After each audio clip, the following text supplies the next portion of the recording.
Olukyalo lw'okubanja Ssaabasajja Kabaka ate lugendedde ddala mu maaso n'okutabuka.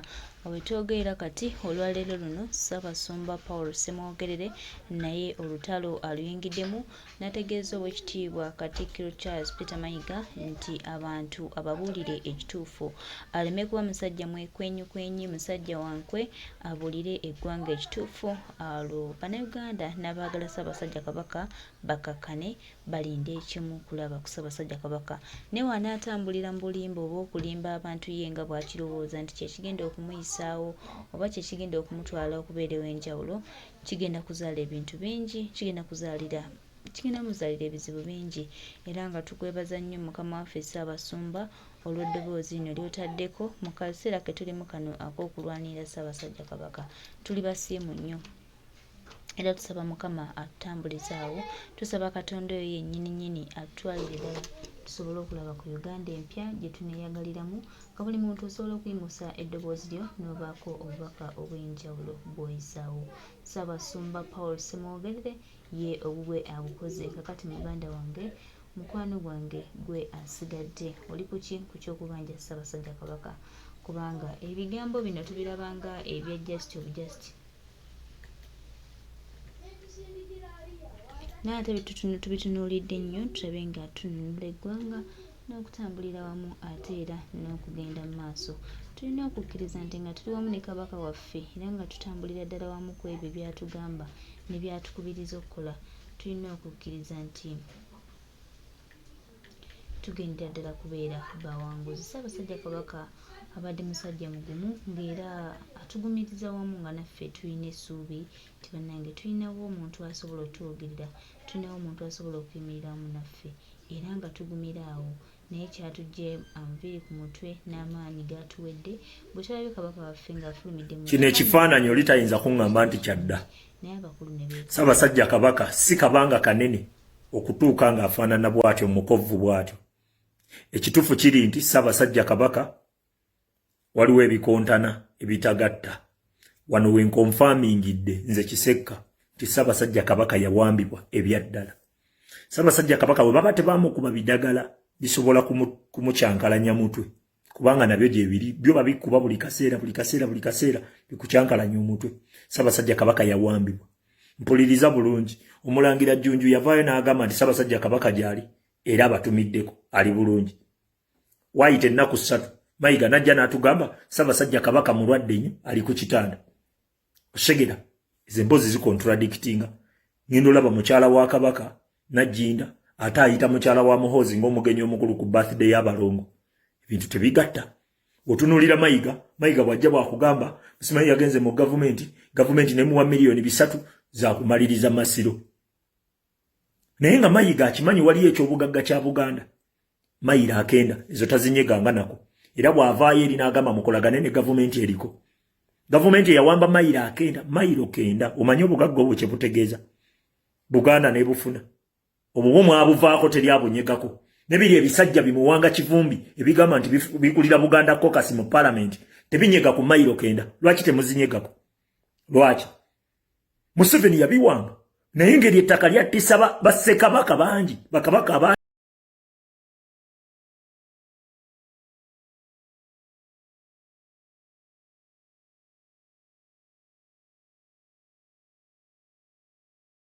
Aliwo bangi abafa nga bafa lwa ttaka, nga Abazungu baagala kulyeddiza. Bakabaka ne bagaana ne bagamba waakiri tufa naye ng'ettaka lisigadde liri mu mikono gy'abaki gya Buganda oba Abaganda. Ssaawa zino Museveni yali wamba aliyina, balikolerako investments zaabwe balyeddiza, balundirako nte zaabwe baliwabe bano simanyi ba investor naye nga ba investor abali fake. Oshegera bya Buganda. Senga Buganda erifuna teweetaaga kusabiriza kuzimba Masiro. Olwedde oba olina obugagga mw'osobola okujja wezi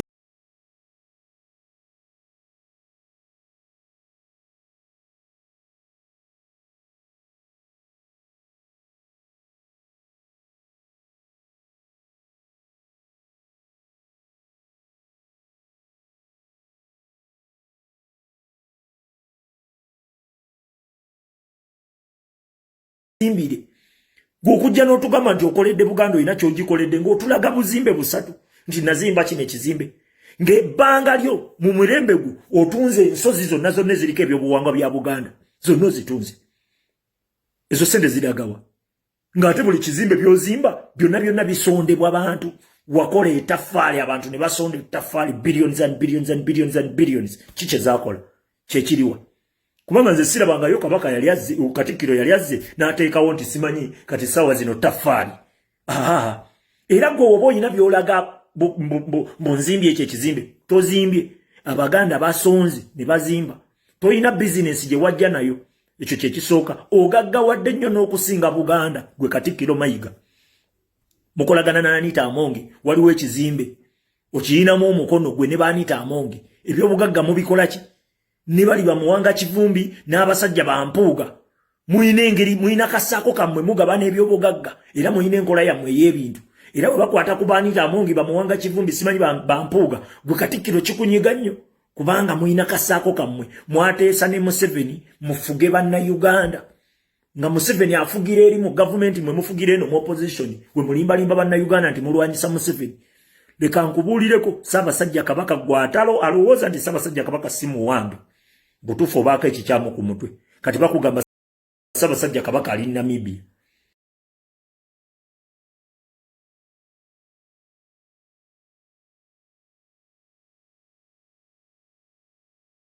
Omusajja gwali naye yekuba naye ekifaananyi ndaba kyabukase kyabuwaze kiringa ekyabuwaze.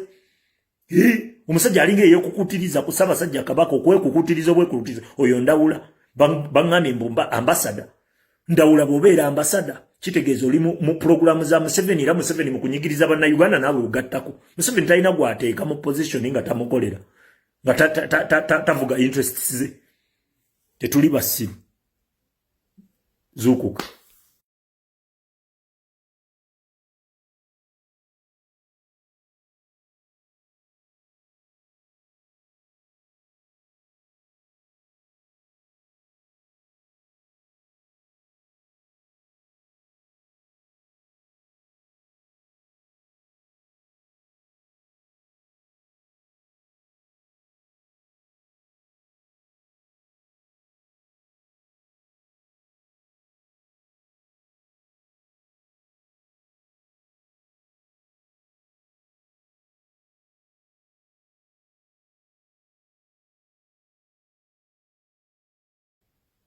Ssaabasajja Kabaka si kabanga kanene okutuuka ng'afaanana bw'atyo mukovvu bw'atyo.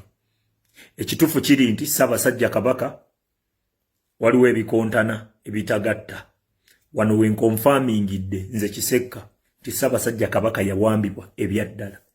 Ssaabasajja Kabaka bwe baba tebaamukuba bidagala bisobola kumukyankalanya mutwe kubanga nabyo gye biri byo babikuba buli kaseera bikucyankalanya omutwe. Ssaabasajja Kabaka yawambibwa. Mpuliriza bulungi Omulangira Jjunju yavaayo n'agamba nti Ssaabasajja Kabaka gy'ali era abatumiddeko ali bulungi. Waayita ennaku 3 Mayiga najja n'atugamba Ssaabasajja Kabaka mulwadde nnyo ali ku kitanda. Oshegera ezo emboozi zikontradictinga. Ngenda olaba mukyala wa Kabaka Najjinda ate ayita mukyala wa Muhoozi ng'omugenyi omukulu ku birthday y'abalongo. Ebintu tebigatta. Otunuulira Mayiga bw'ajja bw'akugamba simanyi yagenze mu gavumenti nemuwa miliyoni 3 za kumaliriza Masiro. Naye nga Mayiga akimanyi waliyo ekyobugagga kya Buganda. Mayiro akenda ezo tazinyeganga nako. Era bw'avaayo eri n'agamba mukolagane ne gavumenti eriko. Gavumenti yawamba Mayiro akenda. Mayiro kenda omanyi obugagga obwo kye butegeeza. Buganda ne bufuna. Obwo mwabuvaako teri abunyegako. Nebiri ebisajja bimuwanga Kivumbi ebigamba nti bikulira Buganda caucus mu parliament tebinyega ku Mayiro kenda. Lwaki temuzinyegako? Lwaki? Museveni yabiwanga. Naye engeri ettaka lyattisa bassekabaka bangi, bakabaka abaaliwo bangi abaafa nga bafa lwa ttaka, ng'abazungu baagala kulyeddiza. Bakabaka ne bagaana ne bagamba waakiri tufa naye ng'ettaka lisigadde liri mu mikono gy'abaki gya Buganda oba Abaganda. Ssaawa zino Museveni yaliwamba aliyina. Balikolerako investments zaabwe balyeddiza. Balundirako nte zaabwe baliwabe bano simanyi ba investor naye nga ba investor bali fake. Oshegera bya Buganda senga Buganda erifuna teweetaaga kusabiriza kuzimba Masiro. Olwedde oba olina obugagga mw'osobola okujja wezimbire. Gw'okujja n'otugamba nti okoledde Buganda olina ky'ogikoledde ng'otulaga buzimbe 3 nti nazimba kino ekizimbe. ng'ebbanga lyo mu mirembe gu otunze ensozi zonna zonna eziriko ebyobuwangwa bya Buganda zonna ozitunze. Ezo sente ziragawa ng'ate buli kizimbe byozimba byonna bisondebwa abantu. Wakola ettaffaali abantu ne basonda ettaffaali billions and billions and billions and billions. Kiki zaakola kyekiriwa kubanga nze sirabangayo kabaka yali azze Katikkiro yali azze n'ateekawo nti simanyi kati ssaawa zino ttaffaali. Era gwe oba olina by'olaga bonzimbye ekyo ekizimbe tozimbye. Abaganda basonze ne bazimba. Toyina bizinesi gye wajja nayo. Ekyo kye kisooka. Ogaggawadde nnyo n'okusinga Buganda gwe Katikkiro Mayiga. Mukolagana na Anita Amonge waliwo ekizimbe okiyinamu omukono gwe ne Anita Amonge. Ebyobugagga mubikola ki? Ne bali bamuwanga Kivumbi n'abasajja bampuuga. Muyina engeri muyina kasaako kammwe mugabana ebyobugagga era muyina enkola yammwe ey'ebintu. Era bwe bakwata ku Anita Amonge bamuwanga Kivumbi simanyi bampuuga gwe Katikkiro kikunyiga nnyo kubanga muyina kasaako kammwe. Mwateesa ne Museveni mufuge bannayuganda nga Museveni afugira eri mu gavumenti mwe mufugira eno mu opposition we mulimbalimba bannayuganda nti mulwanyisa Museveni. Leka nkubuulireko Ssaabasajja Kabaka gwatalo alowooza nti Ssaabasajja Kabaka si muwambe butuufu obaako ekikyamu ku mutwe. Kati bakugamba Ssaabasajja Kabaka ali Namibia. Omusajja gwali naye yeekuba naye ekifaananyi ndaba kyabukase kyabuwaze kiringa ekyabuwaze.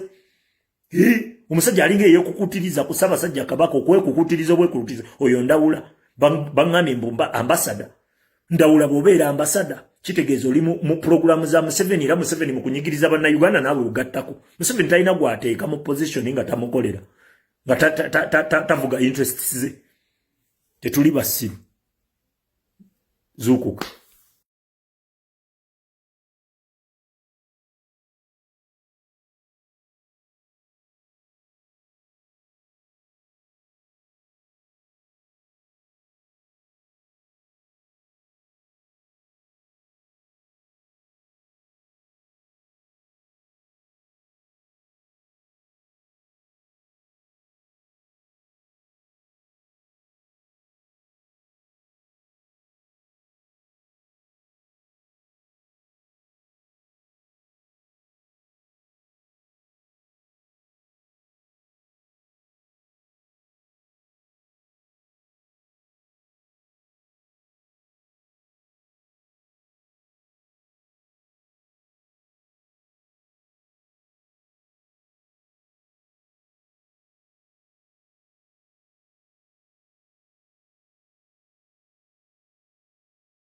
Kutangaza ku nsonga za Ssaabasajja Kabaka kubanga biseera bingi naddala abakulembeze tubeera pushed mu koona okusirika ate nga buli omu kimukwatako.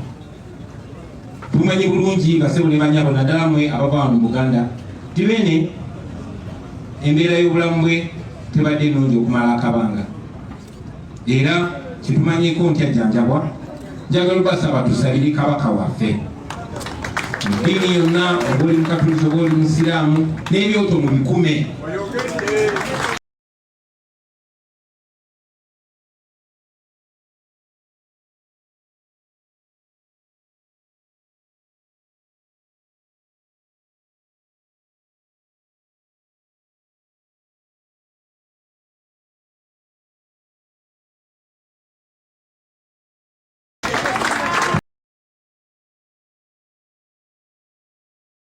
Sensitive kubanga waliwo n'abagezaako ate ki omulingo agamba nti aggwe tolina buyinza kwogera ku nsonga zikwata ku Ssaabasajja Kabaka waffe fenna Abaganda.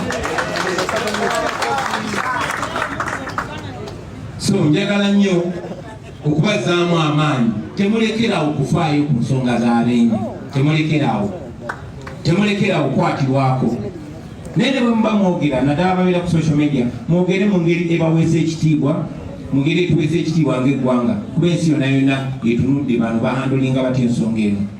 Mwewala olulimi oluvoola, mwewala olulimi olukakkanya, naye temukkiriza muntu yenna basirisa.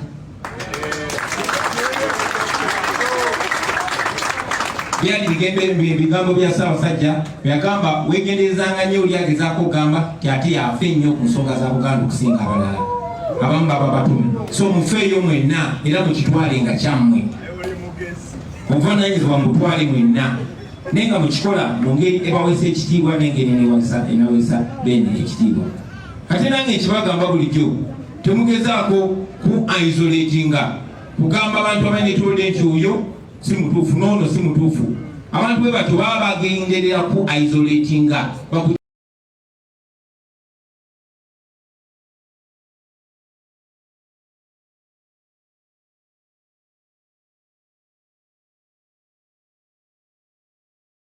omuntu yenna yandikulumiddwa oba omuntu yenna gwokolagana nawe naye nga eventually target ebeera ggwe.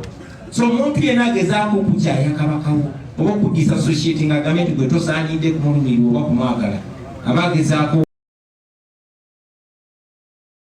Beene tumulage nti tumwagala, tumulage nti tumulumirirwa naye nga tukikola mu ngeri ey'obukakamu, mu ngeri ey'abantu abaakuzibwa.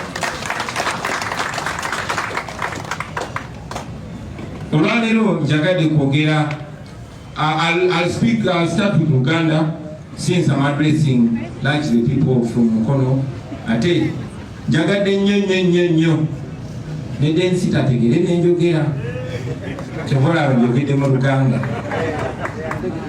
Sigamba nti Oluzungu talutegera, ayogera nnyo Olufalansa n'Oluspanish naye kanjogere mu Luganda okusooka. Olunaku lwaleero nja kwogera ku nsonga nga